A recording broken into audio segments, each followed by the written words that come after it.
What is going on, everybody? David Productions 345 here.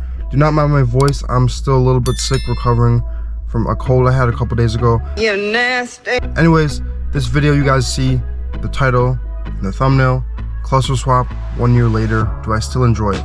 So without further ado, guys, I'm going to be telling you guys the pros and the cons of the cluster swap, and also how to do it if you guys still don't know how to do it yet. I have a couple of other videos on how to do this. So this is kind of just going to be a summarization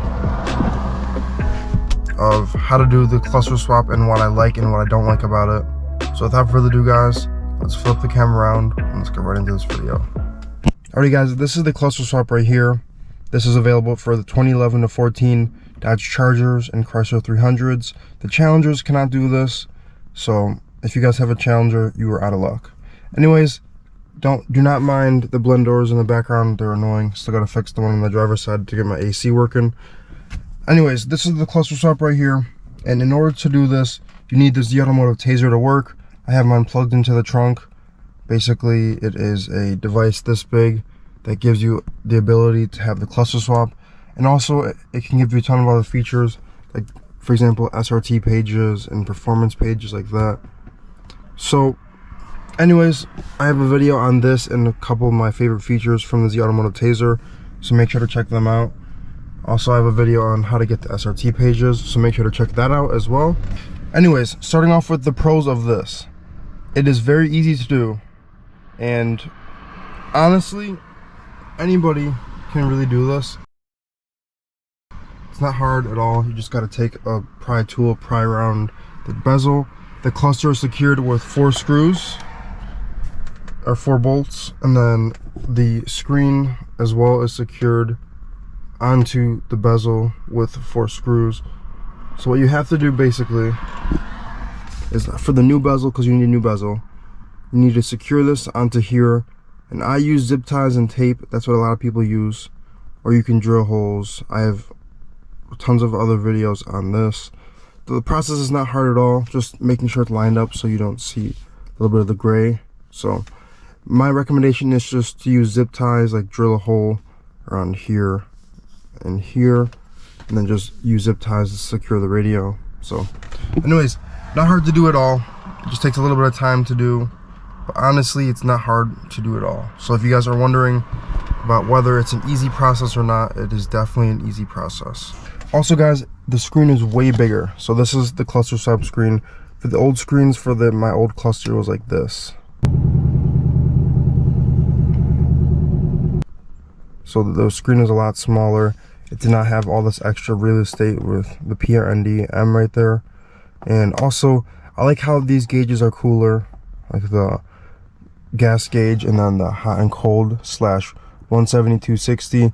So right here it'll say cold and hot, or you can get the 170 260 if you enable SRT performance pages and all that. So that's really cool as well. Alright, yeah, so the next pro for this cluster swap is that there are more pages available. So let me scroll through all the pages and settings. So this one actually is all-wheel drive or rear-wheel drive. If you have a rear-wheel drive car, won't matter. Next, battery voltage, intake air temperature. This one does not work. I'll get into that later. Engine torque right there. Engine power. It's really cool because the old cluster did not have these 2 pages, so that's cool. Tire pressure page. Coolant temp is there. Got trans temp. We got oil temp. Oil pressure. Oil life. This one does not work as well. I'll get into that later. 0 to 60, 0 to 100, 1/8 mile, 1/4 mile, braking distance, current G's, peak G's, lap timer, which the other one didn't have, lap history, which the other cluster didn't have, top speed, 124. You're going to jail. You're going to jail. Driver assist, fuel economy page, which looks a lot better, the trip page, audio, messages, screen setup, speed warning. So in the speed warning page, let me go enter this page real quick. You go want to press OK. So basically you can have this on or off. So if it's on, basically if you're at a certain speed, the car will beep at you and basically it won't let you go. That's speed. You guys can see 155. So I'm pretty sure that's this car's limit. It's 155, electronically limited. I'm pretty sure they took off the speed limiter. But anyways, let's go back up here. So 20, 25, 30, 35. It's basically in 5-mile-per-hour increments. But that's pretty cool if you guys are having like a teen driver or somebody else driving your car. You don't want them to be going too fast. It'll keep beeping at you if you hit the certain speed. So that's, I'm obviously going to keep that off. And then diagnostics, basically you can scan codes if you have them. I wish they would have implemented this in your cars. Honestly guys though, whenever I have any codes, I never really use this screen setup because usually it doesn't pull every code. I just use this little adapter I have. Not sponsored, but this is Hyper Tough from Walmart. I did do a video about this tool, so make sure to check it out. This is a great scan tool. It works with your phone, so you can literally just have this. I literally just have this in a little container right here. I keep it in my glove. Ugh. I have this in a little container right here, and I keep it in my glove box. So whenever I have a check engine light, or say for example, I'm in angry mode filming and I get the transmission code error in first and second gear, or the service all-wheel drive, basically pull this little scan tool out right here, plug it right on in, clear the codes, because usually guys, this won't read everything. So this is just like a basic scan thing. So you guys, the next pro is the gauges look a lot nicer on here. So you guys can see the gauge faces. It just looks a lot cleaner. Everything, even like the speed on here and over there, the tachometer looks a lot nicer. So that's cool as well. I just like how more legible this cluster is, basically. So it's a lot easier to read stuff on here.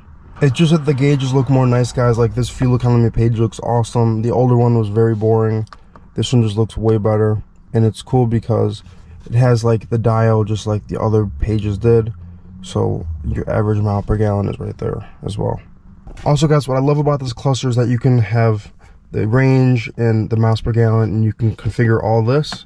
So all you gotta do is go to the screen setup page and press OK, which is the right arrow and then the reset plus. Anyways, so you're in the screen setup. You can have something in the center, upper left, upper right, restore defaults, current gear, and odometer. You can enable that to be shown, gear display. So this is cool. You can press this. So you can either have it say PRNDM right there, or single with just the P. I mean, it's cool like this, I guess, but I like the full better. It looks a lot better. So yeah, guys, like you go into the center, for example. Give me 1 second. You can have current, trip A, trip B, audio, menu title. It's really cool. You can have all these different options available.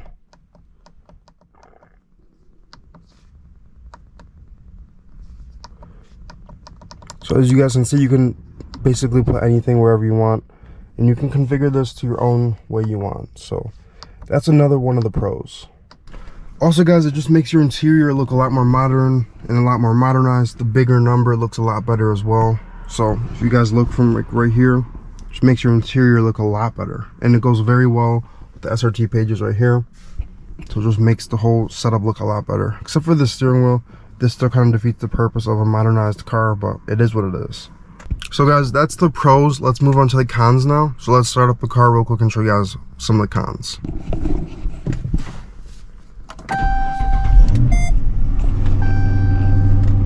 Alright guys, next is going to be the cons. There's only a few cons, and the cons are basically all based on features that don't work. So number one, when you put the car into manual mode, it does not show what gear you're in. It just lights up all these. No, dude! It's kind of annoying. Usually if you have the SRT pages like this, you can go into this screen right here and it'll show you the gear. For mine, it does not show me on here for some reason. It's kind of annoying. But yeah, so it won't show your current gear. The older cluster does that. I'm pretty sure everybody has the same exact problem. It will never show you the gear on here for some reason. I don't know why.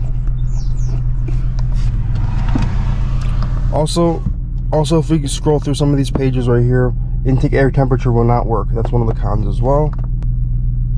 Oil life will not work as well because obviously oil life was not available for the 11 to 14 Chargers.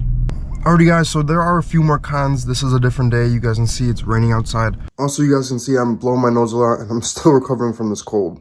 But anyways, one of them is when you go into the taser menu at all, like if you want to change any of your taser settings, you'll get a park sense message in the top corner of your cluster and it'll be kind of annoying. It'll always be on and always pop up. So that's one of the problems there. I kind of gotten used to it, so I have my taser settings set at a certain thing. Like I don't really change anything in my settings at all. So once you have your taser settings set, what you want to do in order to get rid of that park sense message is unplug both of your battery terminals, starting with the negative one and then going to the positive one. Like obviously negative first, then positive, for about like 30 minutes. Then I plug everything back in and that message usually goes away. So it'll be like an orangey logo in the top right. So that'll deal with that issue right there. It's kind of annoying because at first when I got this cluster, the message was always on there and it was very annoying because especially when you put your car in reverse, this is like the Parktronics module, it'll say park sense unavailable right here. So I'm glad I don't have to deal with that. But if you guys ever want to change your taser settings, make sure to keep in mind that you'll have to deal with the park sense message unless you reset it. Another issue with the cluster swap is you'll have the adaptive cruise control flashing on the screen. You guys seen some of my videos when Dom is driving. I'm like annoyed if I even keep it in the video, honestly, because the message keeps popping up. Basically it says ACC unavailable, adaptive cruise control unavailable, and it'll keep flashing on the screen to make like a beeping sound, and it's kind of annoying. I don't really know if it's specifically because I didn't reprogram mine yet or if it's just because of the cluster swap, because some other people have said the same thing, how they have problems with the adaptive cruise control system just flashing. So that's another thing to keep in mind. It's not really that annoying because when it keeps flashing over and over, I usually just turn off my car right here. But that's not really a big deal. But I mean, I just wanted to mention it there so you guys know just a couple more things I found out about this cluster swap over the year that I've had it inside of my car. So one more con, guys, is if you want a special cluster like a Hellcat cluster or a Red Eye cluster, first off, you have to stick between 15 to 17 for the clusters to work properly. The 18 plus ones sometimes have issues with the gas gauge not reading properly and some other gauges as well.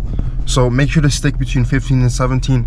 But if you want a Hellcat cluster, guys, that says 200 on the dash right here instead of 160, or even a Scat Pack cluster, they're going to be a little bit more expensive. Even like a special cluster, like I'm trying to think of like a model like a Daytona cluster or something, they're going to be more expensive. So if you guys want to get this whole swap and setup, make sure to keep that in mind. That's why I kind of just basically stuck with the basic one. I mean, I didn't even know this was going to be a Pursuit cluster. You guys can see it says miles per hour certified. So I'm pretty sure this is from a Pursuit, from a 15 to 17 Pursuit. But it is what it is, I don't really care. It still says 160, that was my thing, because my old one said 160, so I wanted to make sure this one said 160 as well. Also, one of the numbers looks to be going out on the 140. That's weird.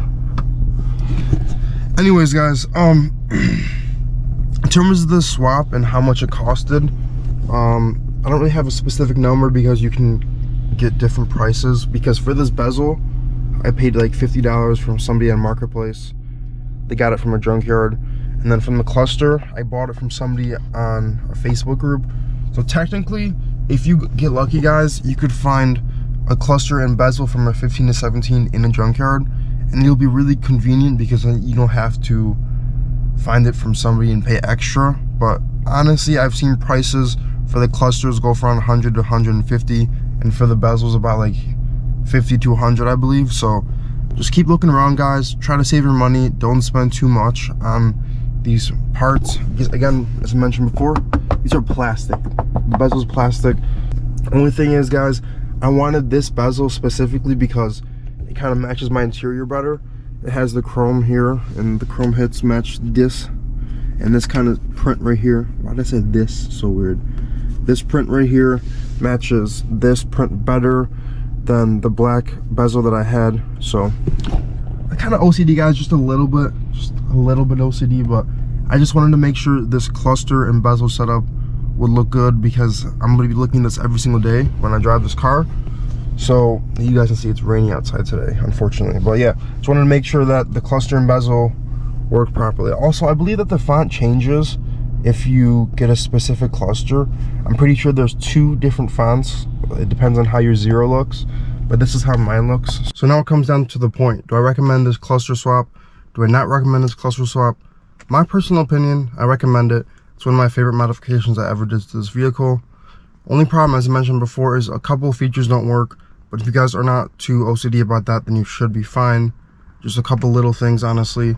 The one big thing is the gear display does not show in manual mode. So if you guys are wondering how to get your gear displayed on your car, you can either have the SRT pages with the gear displayed right here if yours works, or you can get a Diablo tuner and it'll have the gear displayed right here. My tuner does not do that. The T1000 is one that I have. My friend Dom, he has the T2 Predator, the Trinity. That one has an option where you can have the gear displayed. So if you guys are looking to have your manual gears displayed, do that. I mean, me personally, I don't really care because there's only 5 gears in this car. So you more than likely will only be in 2, 3, or 4. You're never really in 5 and you're never really in 1 unless you're starting from a stop. Anyways, guys, I don't really have a link to buy the cluster swap. You kind of just got to look on Marketplace or look at local junkyards for it. Definitely check it out. It's definitely worth it. Anyways, hopefully you guys enjoyed this video. Leave your questions and comments down below. We're on the road to 1,000 subscribers. Make sure to like the video. Make sure to subscribe. Make sure to turn your notifications on. Share this video with your friends. Without further ado, guys, I'll see you in the next one. Peace out, guys.